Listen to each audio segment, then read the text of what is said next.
Hello everyone, this is my new project which name is water level indicator is completed today, and this project is work as so see when uh, when we drop water in the glass, then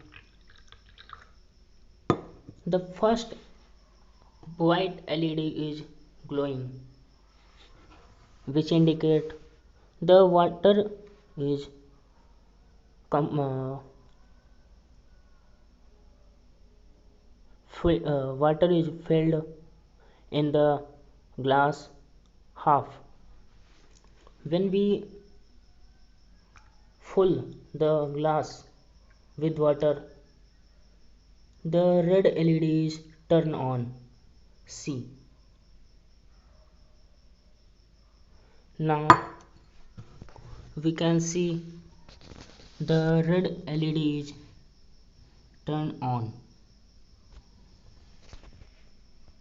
When water is full, the red LED is turn on, and this